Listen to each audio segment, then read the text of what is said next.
Matapos nga manalo ng Gilas Pilipinas versus China ay sabay naman in-announce ni Coach Chot Reyes ang kanyang pagre-resign bilang coach ng Gilas Pilipinas.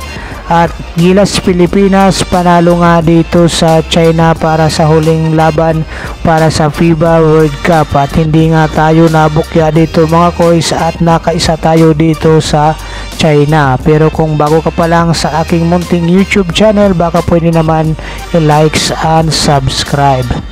So ito nga mga koys ang balita ng ESPN. Chot Reyes steps down as a Gilas Pilipinas coach after FIBA World Cup disappointment. So dito nga mga koys sa interview nga sa kanya ay napahayag nga siya dito ng kanyang pagre-resign. Ayon nga dito sa ulat ng ESPN, Chot Reyes stepped down as head coach of Gilas Pilipinas just a moment after leading the team to a 96-75 win over China in the FIBA Basketball World Cup 2023. So dito nga mga koys, konfirmado na itong si Coach Chot Reyes ay magpapahinga na nga bilang head coach ng Gilas Pilipinas. So ngayon mga koys, ang katanungan naman dahil malapit na ang Asian Games, sino ang hawak ng Gilas Pilipinas bilang head coach ngayong bababa na itong si Coach Chot Reyes. So narito pa nga ang pahayag ni Coach Chot Reyes, I take full accountability and because of that I think it's time for me to step aside. I signed up to do the job and I did not deliver the result. I think it's time to step aside and allow the SBP to make a decision for the good of the team and the program. So yun nga mga koys ang huling sinabi ni Coach Chot Reyes patungkol dito sa kanyang pagre-resign. So ngayon mga koys, ang katanungan, sino naman ang papalit bilang head coach ng Gilas Pilipinas?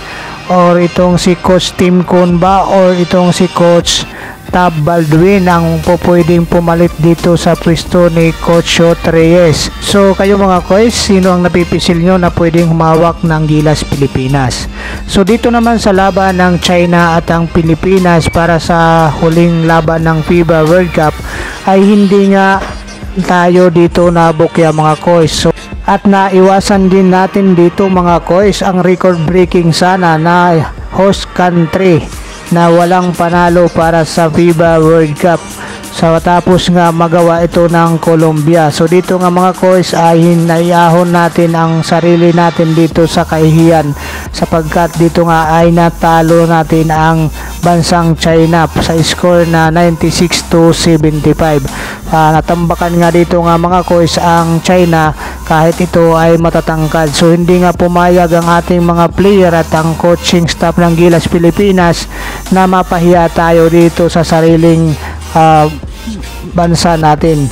So dito nga mga koys, ang naging labanan dito ay tinatawag kong the Battle of Pride and Sovereignty para dito sa Asian country sapagkat alam natin na itong China ang may powerhouse team para dito sa Asian. So dito nga mga koys na ipakita natin na kayang-kaya nating talunin itong mga matatangkad na player ng China. At kahit nga rin mayroon silang naturalized player ay hindi rin kuha nilang maipanalo dahil sa kasipagan at determinasyon ng ating mga player, lalong-lalo na itong si Jordan Clarkson, si Renz Abando, si Dwight Ramos, maging tong si Abay at lahat ng mga player mga koys ay gumawa dyan at nagtulong-tulong para maipanalo ang laban na ito at mailayo tayo sa kahihiyan na isang host country na walang naipanalo laban dito sa FIBA World Cup. Samantala naman ang China naman mga koys ay nabukya nga sila dito sa FIBA World Cup. Wala nga silang naipanalo dito mga koys sa lahat ng 5 laban nila sa FIBA World Cup. So kahit pa paano ang Gilas Pilipinas ay nakaisa nga tayo dito mga koys kalaban nitong powerhouse team ng China. So dito mga koys ay mag-uumpisa naman ang Asian Games. So dito ay paghahandaan din ng Gilas Pilipinas ang paparating na Asian Games. Maraming pagbabago dito mga koys, sigurado ako ating antabayanan maging sa mga player at saka sa coaching staff dahil nga sa pagre-resign na ni Coach Chot Reyes ay aantabayanan natin kung sino ang magiging head coach ng ating Gilas Pilipinas at sino rin ang gagamitin nating bilang naturalized player dito sa paparating na Asian Games. As expected nga dito nga mga koys ay maraming pagbabago ang mangyayari dito sa koponan ng Gilas Pilipinas.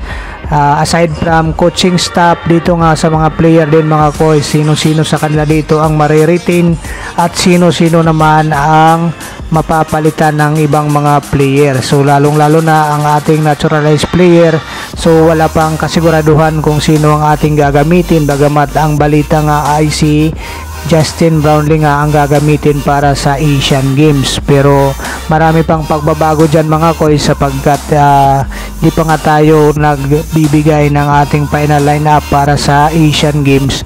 Kaya dito ay antabayanan natin mga koys. Pero kung sa inyo mga koys, sino ang pwede nyong idagdag sa dito sa linya ng Gilas Pilipinas, at sino po pwede na mong i-retain at saka tanggalin dito sa linya ngayon ng Gilas Pilipinas. So dito naman mga koys, pag-usapan naman natin ang performance ng Gilas Pilipinas kontra nga dito sa China. So dito nga sa 2-point field goal ay meron tayong 48.6%, samantalang ang China ay 41.9%. Meron tayong 35 out of 72. So ang China naman ay 26 out of 62 naman. So pagdating sa 3-point area naman mga koys, 30% ang Gilas Pilipinas, 22.7% naman ang China. So mayroon lang silang 5 out of 22 na naitira nila, samantalang ang Gilas Pilipinas ay mayroong siyam sa 30 natira. As expected sana mga koys ay lamang dito ang China pagdating sa rebound, pero hindi ito nangyari mga koys. Mas lamang pa dito ang Gilas Pilipinas, 46 sa 31 lang sa China. Kahit na matatangkad ang China ay naging out-rebounded nga ito ng Gilas Pilipinas. Mayroon din tayong 13 na offensive rebound, samantalang ang China ay 5 lang. Pagdating naman sa defensive rebounds, 33 para sa Gilas Pilipinas, 26 lang dito sa China mga koys. So dito nga sa blocks naman mga koys, walang blocks ang China, samantalang ang Gilas Pilipinas ay merong 3. Pagdating sa steal naman, 7 para sa Gilas Pilipinas. Leading scorer naman para sa Gilas Pilipinas si Jordan Clarkson na may 34 points. So 24 dito ay galing sa third quarter. Sinundan naman ito ni Ren Sabando na mayroong 14 points at kay Soto. Samantalang si Junmar Fajardo at saka si Dwight Ramos ay mayroong 11 at saka 9 points. At dito rin ay nagambag rin si Roger Pugoy na 9 points at saka si EJ Ido na may 5 points at saka magandang defensive prowess ang pinakita dito.